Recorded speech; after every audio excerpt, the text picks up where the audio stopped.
Swayam Prabha. Digital India. Educated India.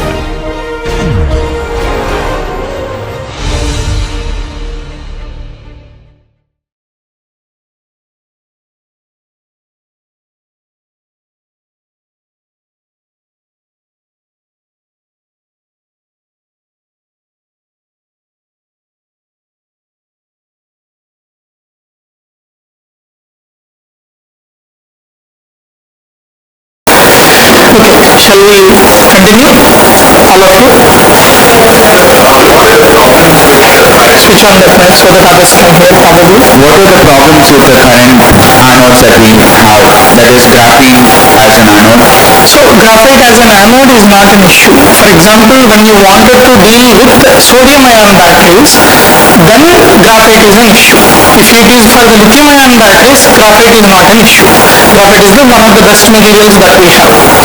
There are other materials that can also be used, but right now graphite deposits are a lot of deposits are available, so you can directly use it.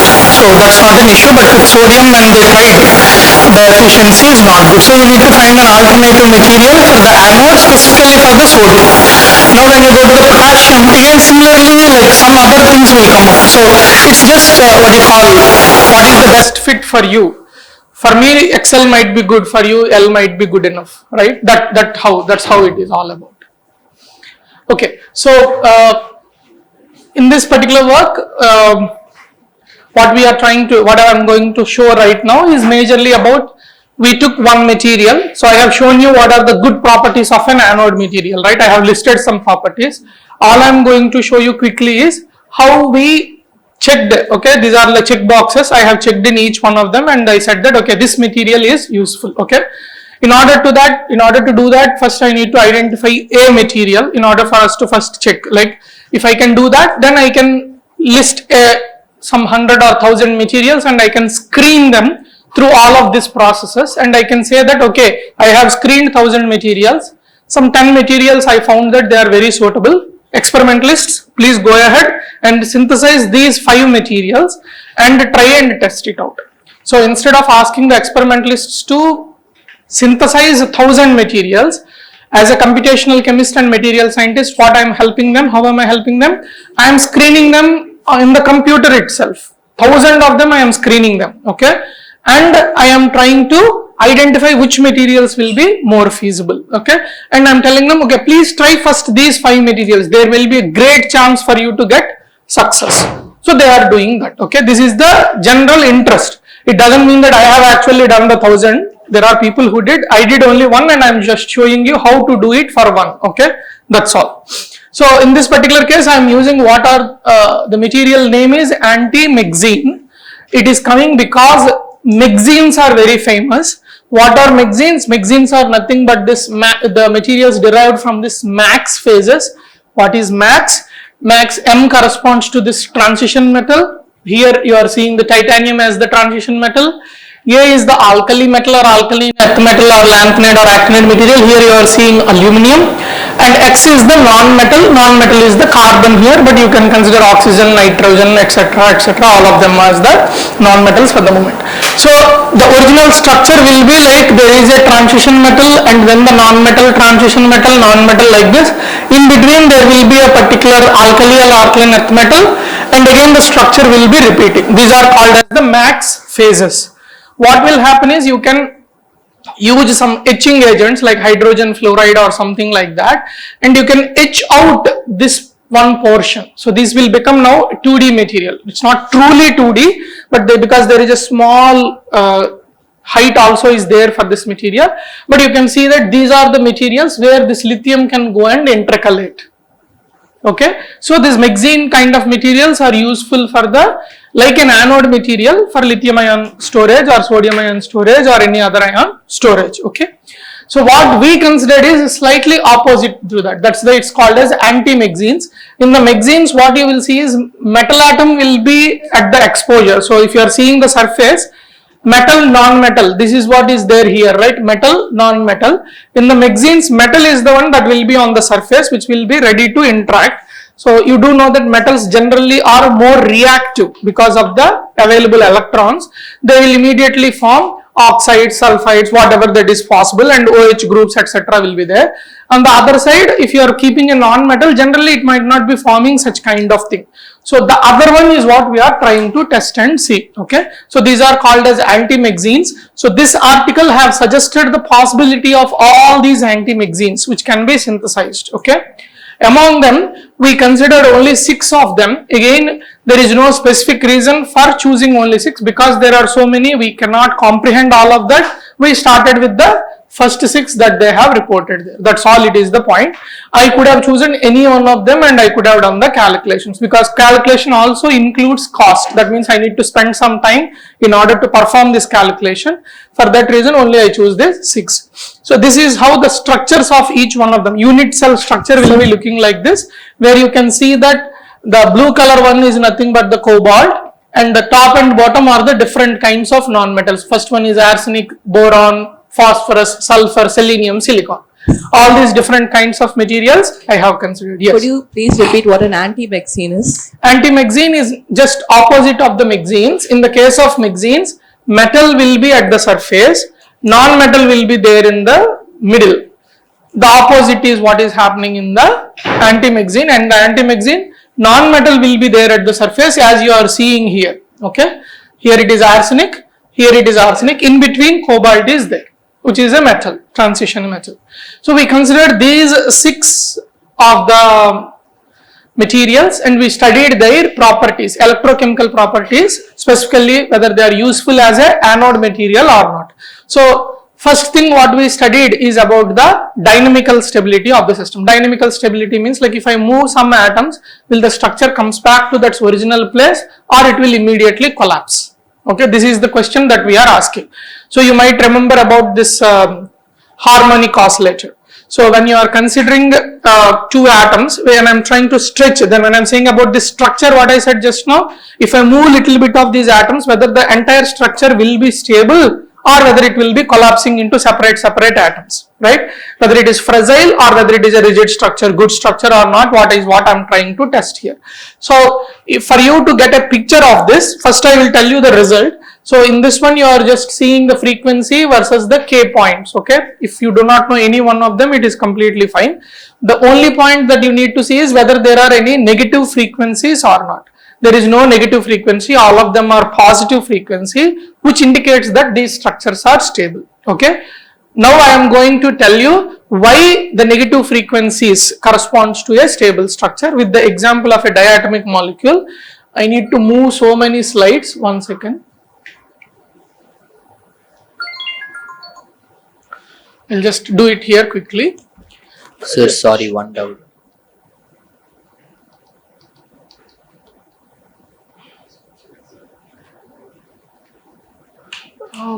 Yeah, so this points you do know, I'm just asking you to see once. So you do know that if you wanted to try energy is with respect to the coordinates.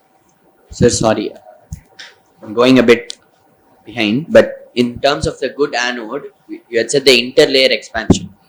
In terms of cathode, the ion leaves the cathode and goes in sticks, but why would it matter for an anode to have good interlayer expansion?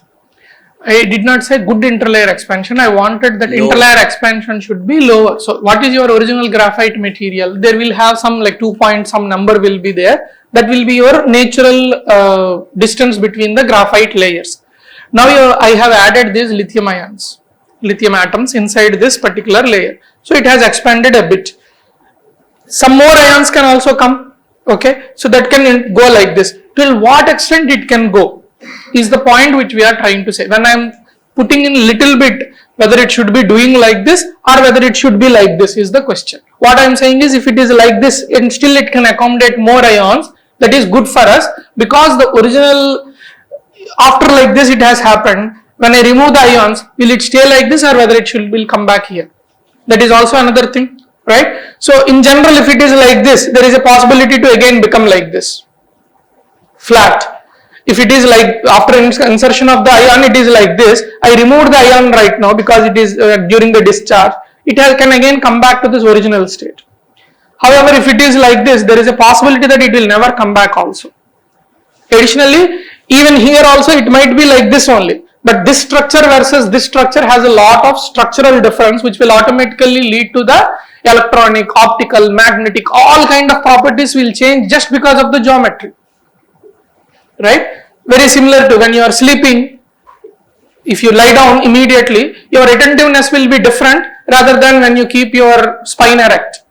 This is a very simple thing only, but you will see the difference, right? If you start sleeping and reading, after some time immediately you will go to sleep, right? Same way the geometry of the system also will have an effect, strong effect indeed. Okay, so that's the reason. Now coming back to this part, you guys have studied in your differential equations or the normal calculus about the maxima, minima you have computed, right, and about the slope and the curvature you might have studied. So what we are essentially trying here is about the geometry. As I said, I wanted to see the dynamical stability of the system when I am moving these atoms, whether the system will be stable or not. In order to understand that, I am bringing you to the simple concept. Okay, so when I am trying to see energy versus the coordinate, okay, whether the energy will be minimum or it will be the maximum or it will be somewhere else. This is the question I am asking.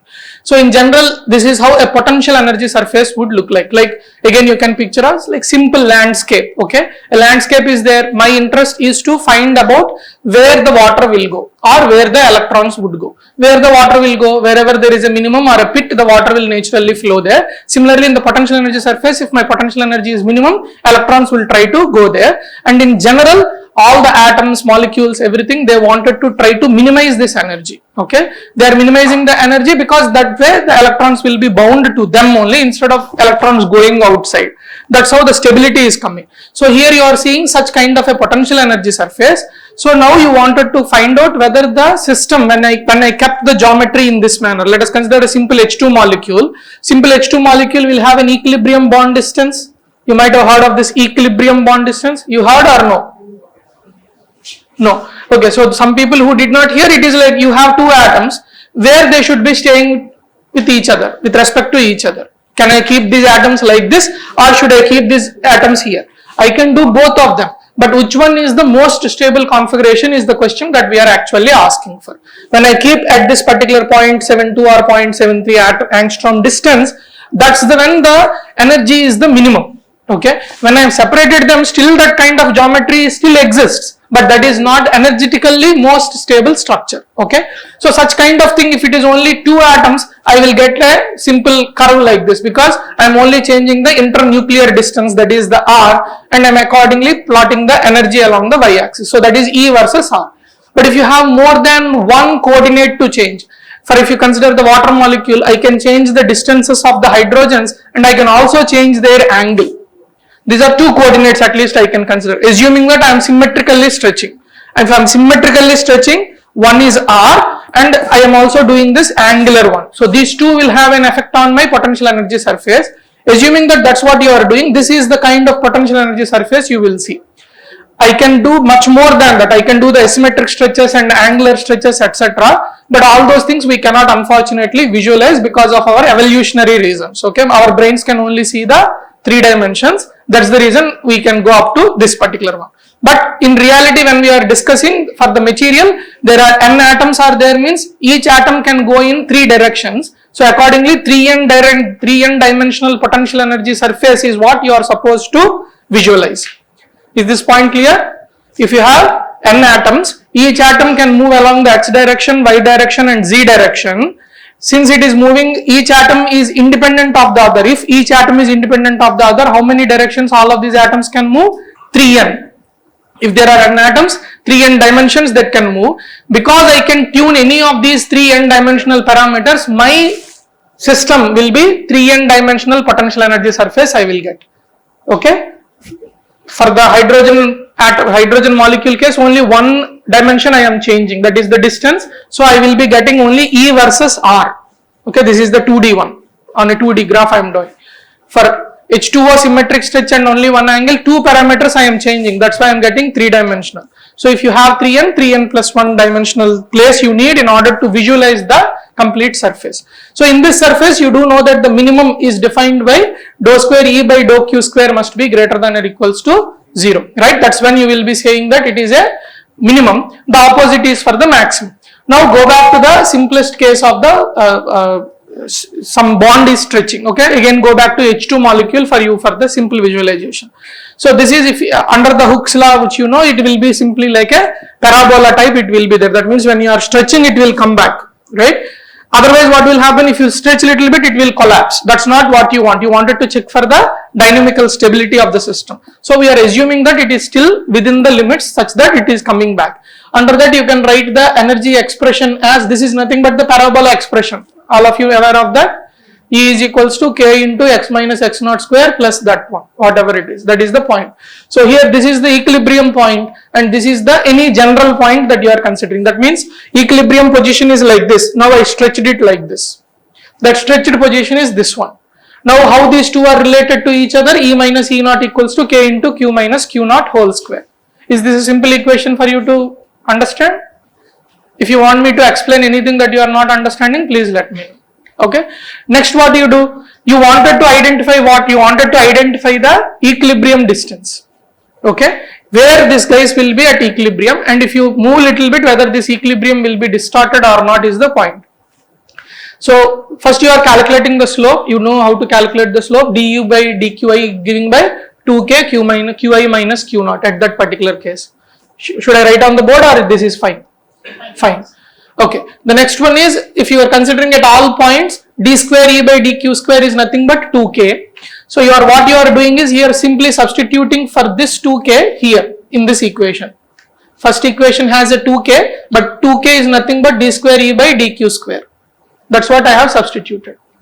Easy? Okay. So this means if I wanted to now get the q naught, the equilibrium bond distance, all I need to do is rearranging this. So this is q naught equals to qi minus de by dqi, which is the slope, divided by the curvature. This is what I obtained. Okay. So this is if I am starting from a wrong place, that means non-equilibrium bond distance place. If I wanted to optimize my structure to the equilibrium bond distance, this is how I will be getting. Okay. Why I said this? Again, connection to that is, so if in the multi-dimensional space, this whole thing that de by dqi, only one coordinate I considered here, but if there are many coordinates, the 3n coordinates which I told, right, so that will become like a gradient. Okay. And similarly, the other one, dou square e by dou q square, what you are calling as the curvature, is what is called as the Hessian. These are just simply names. One is called the gradient, another one is called as the Hessian. So once you have this, you can rewrite that original formula in terms of this one. Q naught equals to qi minus h inverse ga. Okay, this is also till here nothing very much. So you know the formula for the force constant and the frequency. Do you guys remember this? Nu is equals to 1 by 2 pi square root of k by c. Mu is the reduced mass there. Do you guys are aware of this? Yes, okay. So when you solve this matrix, this is a matrix, right? This Hessian is like a matrix that I have shown you here. You guys are aware of matrices? Okay. So if you diagonalize this matrix, if you know it or don't know it, it is completely fine. If you diagonalize this matrix, whatever you are going to get are like this force constants, k1, k2, k3, etc. Okay. Now if there is a k that is negative, then what will happen? That automatically means that there is a square root there that will become imaginary quantity. Okay. And additionally, what you want, this frequency will become then, this frequency is related to a negative quantity or an imaginary quantity it is becoming. Okay. That's not what you want. And additionally, when you are solving this Hessian, these eigenvalues are nothing but the force constants which are becoming negative. When force constant is becoming a negative, this will become a maximum, not a minimum. For a parabola, if you remember, this is our parabola. So this constant k should be how it should be. If you want this kind of a parabola, the k should be like a minimum. Like k is positive only, it will correspond to upward facing parabola. K is negative means it is a downward facing parabola. So that k is nothing but related to that Hessian eigenvalues. Okay. If you don't know eigenvalues, it is fine. But just for you to connect to these points, that's the reason we want everything to be positive. So the frequency also must be positive, which I have shown here. This frequency, if it is positive, these are called as normal mode frequencies, then the system is dynamically stable. Now we are going back to the original one. So we have done such kind of calculations. and we obtained that for all the systems there is no negative frequency. Therefore, we are saying that these are dynamically stable systems. And I did not give you the best way, but I hope you got the rough point of what we are dealing with. Okay, so this is suggesting that it is dynamically stable. Next, we try to understand the interactions. Yes, guys. I understood those, but on the top it was given theory of phonons. What are phonons? Yeah, phonons are again like the lattice vibration. So you guys were introduced to this wave particle duality, right? So for every wave there is a corresponding particle, and for every particle there will be a corresponding wave nature. Since we are calling in terms of this this normal mode frequencies are there, right? So these are like, you can term as like the phonons of the what you call the system. Atoms are moving. Correspondingly, there is a frequency for this particular wave. That wave should have also a corresponding particle. You can think that as the phonon, like photon, phonon, electron, proton. All these are particle nature. When you are trying to bring the corresponding wave nature also will be there. But generally, when we are telling about photons and phonons, we will have a picture of wave than a particle, but which is obviously wrong. Similarly, like if I ask you about electrons and protons, generally you will not have a wave picture, right? You will only have a particle picture in your head. That's how we are tuned, but truth is not that. That's all. So phonons are basically the particle form of the waves generated. No, so again, electron is not the particle form of something. Electron is both a particle and a wave, or whatever the way you wanted to describe it. Similarly, phonon corresponds to this lattice vibrations. Phonons you can think of as the quantized lattice vibrations or the phonons. The quantized lattice vibrations of the atoms. Yeah, the lattice vibration, lattice means what? Atoms only are forming the lattice, right? So those lattice vibrations are what we are calling. Vibrational modes are what you are calling as the phonons. Okay, any other questions? So the lattice vibration, are we talking about the wave because of that? Are we calling that wave phonon or just the vibration? See, what is vibration when you are seeing? Vibration means this is to and fro motion itself means a wave, right? Like even if you consider an atom, or this is having a to and fro motion. This fan is having a to and fro motion, to and fro. It is rotating, right? Like it is going from, you may be thinking of only this as the motion. This is also harmonic motion only, right? This is another form of showing the harmonic motion, whether you are going in a circular fashion or whether you are going like a sinusoidal fashion or whether you are going like this. All of these are to and fro motions only, like only way might be different, but all of them are harmonic motions. Many people are talking. Okay, so can you go back to your question again? So the vibration, the phonon. So vibration itself is also, you can consider that as a phonon, the quantized form. That's all it is about. Okay. Any other questions? Sir, so what do you mean by the negative frequencies, and why are they not as stable as the positive ones? So the negative frequency automatically means that your force constant is negative. That means it is actually a saddle point. It's no more a minimum. It could be a maximum, or it doesn't need to be a maximum or a minimum, but in between. In between, one of them is what is called as, you might have heard of transition state. Heard? That corresponds to that.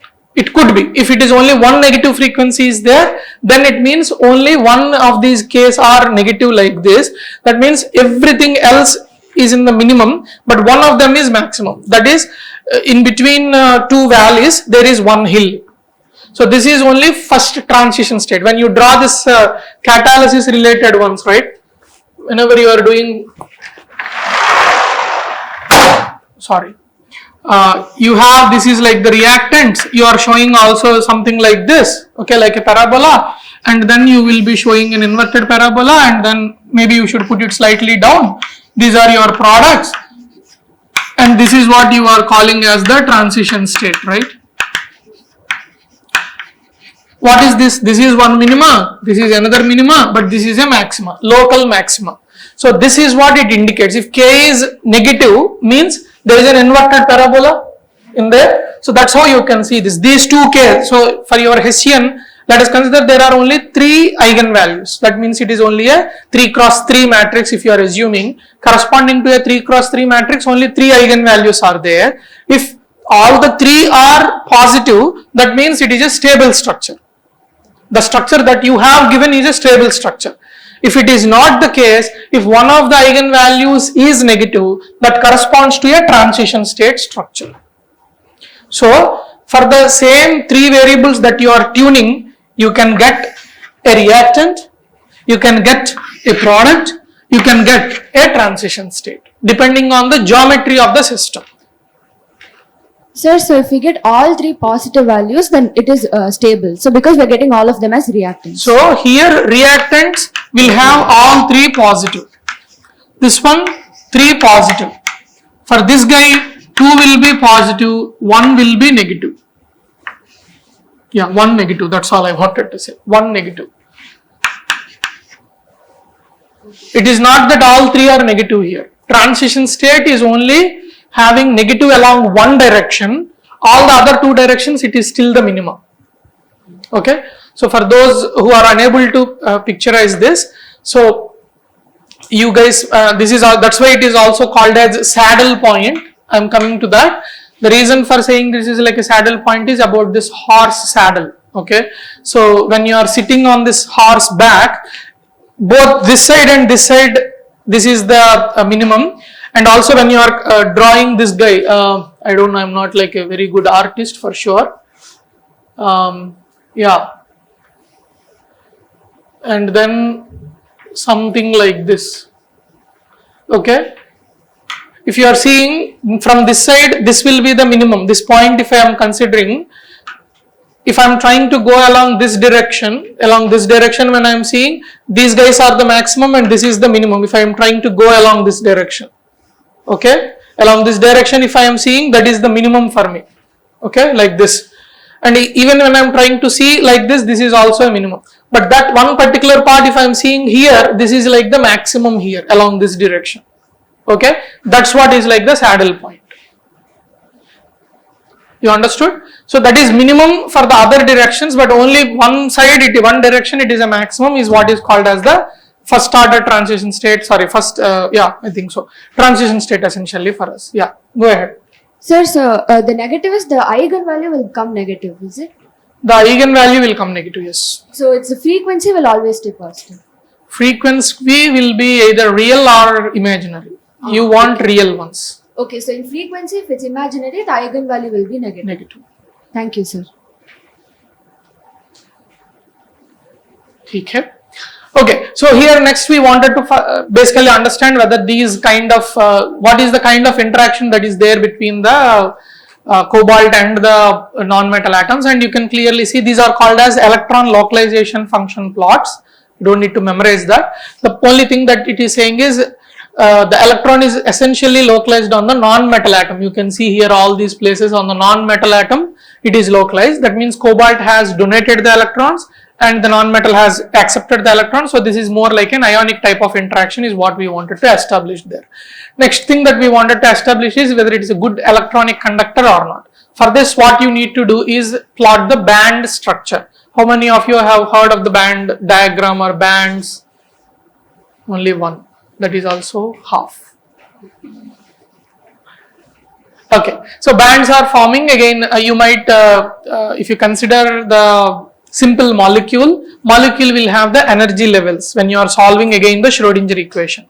Whereas when you are considering a very big system, you can think of like each atom is having its own energy levels, but they are interacting with each other. You might have studied this molecular orbital theory was taught to you, CO and other things. So in the molecular orbital theory, what is happening? You have one atom here, their energy levels you are drawing 1s, 2s, 2p, whatever it is, and then you are merging both of them at the center, suggesting that they are hybridized ones, right? So now you can think of a crystal will have so many atoms, all of them will be merging with each other, so that what will happen is these energies will be like bands now. Instead of having one, there are like several of these energy levels are there. Instead of, for the case of molecule, only one place you are drawing the energies, here these are distributed when considering in the reciprocal lattice something related which I cannot express easily. It's my fault, not that there is nothing. I am unable to express at this moment. But that along various K points you are plotting. So which essentially means that each of these points you have these energy levels. Okay.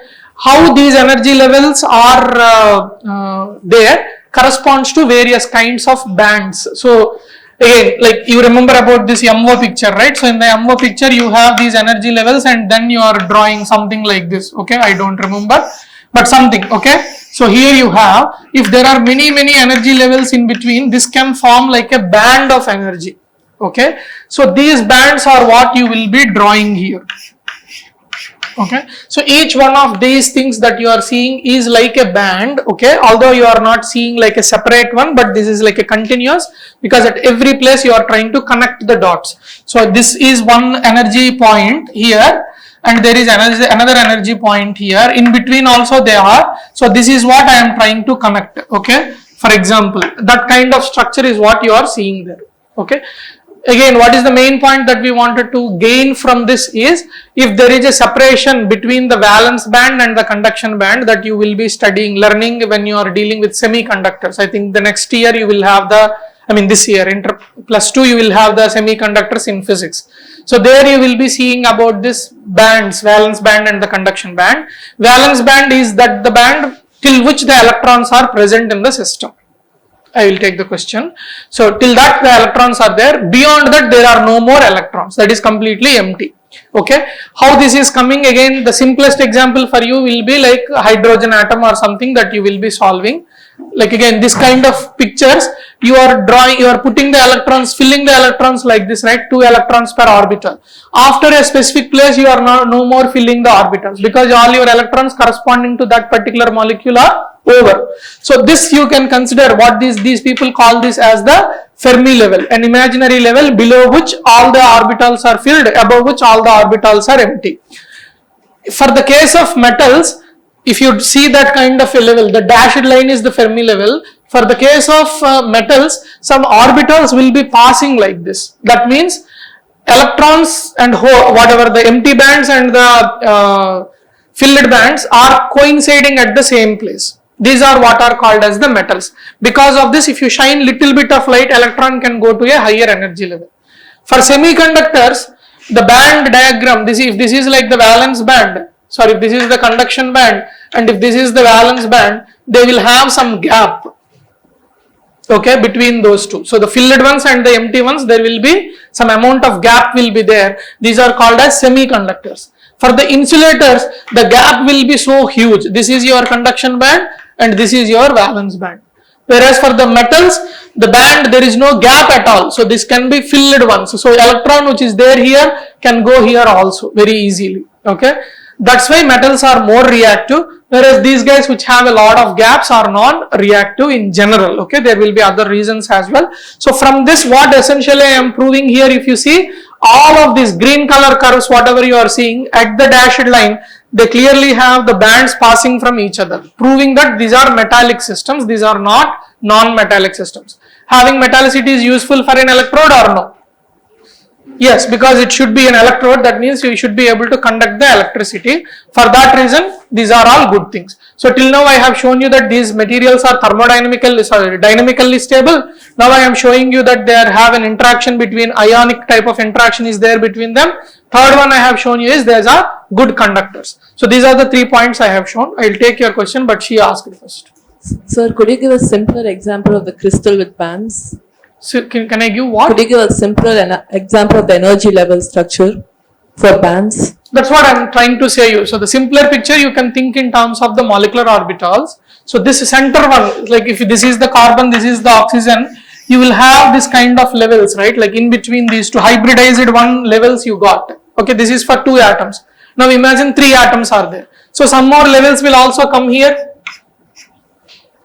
Now you consider crystal will have how many atoms? Infinite number of, at least Avogadro number of atoms are there. Avogadro is 10 to the power of 23 such atoms are there. When you are keeping, what will happen? These energy levels will be very close at certain places. Certain other places there will not be. So this is like the band. One place, one pocket will be completely, energy levels will be there. Another place there will be nothing. That means electrons have the possibility to occupy certain amount of energies. In certain amount of energies, there is no way for the electron to be there. This is all coming from your quantum mechanics directly. When you are drawing the levels like this, why you are drawing like this? For 1s here, 2s here, 2p here. The reason is because of your quantization. When you solved the Schrodinger equation, you got the energy levels. What is the value of the possible value of the energy level is what you are writing. For example, if this is the hydrogen atom, this is how you have written this. You know how to calculate the energy level value, minus 13.6 EV by n square, right? So if n is more, then this guy value will be separated like this, right? So such kind of separation is coming because of the quantum mechanics. Instead of the continuous thing that we will be generally thinking. We can always put continuous energy bands, but we are not putting, we are only putting discrete bands because of the quantum mechanics. And when such bands are there for each and every, such levels are there for each and every atom, and when you are combining them in a simpler manner, this is looking like this kind of bands. Okay, now you can start filling. If let us assume that you have made these bands out of some 10 atoms, and each atom has 2 electrons. So that means total 20 electrons are there with you, and the number of bands could be some, let us assume 30 bands are there. So, and each band will have, let us consider some 3 levels are here, and here like 4 levels are there. Like this, if you are putting, what you will do, if there are 20 electrons, each level can take up to 2 electrons maximum. If these are molecular orbitals, if these are spin orbitals, only 1 it will take. Let us go with the simple case which you have studied, molecular orbitals. So these 7 have finished already 14. So again you will be filling another, let us assume that here 5 are there. So then you are again going to fill the remaining electrons. After that, if there is again another band like this, that means there is a band gap is there.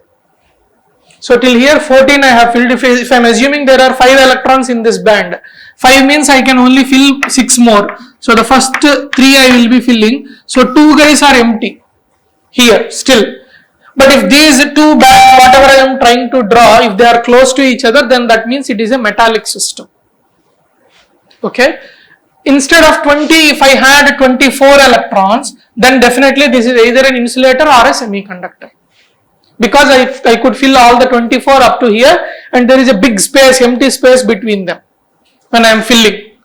That means if I need an electron to be gone from here to there, for example, I am shining the light. After shining the light, it is absorbing some energy.